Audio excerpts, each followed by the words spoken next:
Assalamualaikum warahmatullahi wabarakatuh. Saya Gusi Ale Putri. Di sini saya akan menjelaskan tentang pengadaan dan penggunaan modal. Modal adalah uang yang dipakai sebagai pokok induk untuk berdagang.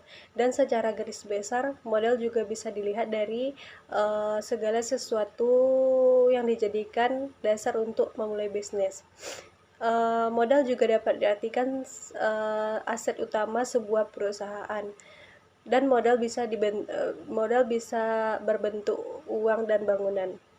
Adapun jenis-jenis modal berdasarkan sumber. Yang pertama, modal eksternal, modal yang berasal dari luar perusahaan atau dana yang diperoleh dari para kreditor dan pemegang saham perusahaan.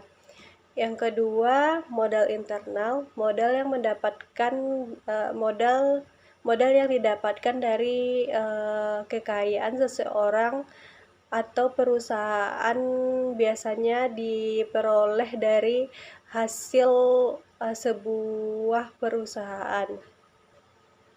Selanjutnya, cara mencari dan mendapatkan modal. Yang pertama, tabungan pribadi, menjual aset bersama rekan bisnis, meminjam di bank, berasal dari konsumen, suntikan dana dari investor. Kesalahan sederhana pengelolaan modal usaha: mempekerjakan terlalu banyak karyawan, tidak mengembangkan potensi karyawan, tidak memiliki kas yang cukup. Selanjutnya yaitu peluang pasar.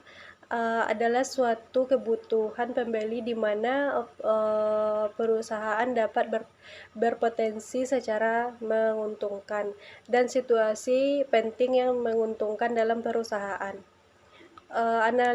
Adapun analisis peluang pasar itu sangat penting karena perusahaan perlu mengetahui berapa besarnya peluang tersedia dalam memasarkan produknya, dan dapat menetapkan apakah pasar cukup besar untuk mendukung produk lain dan masih memberikan laba.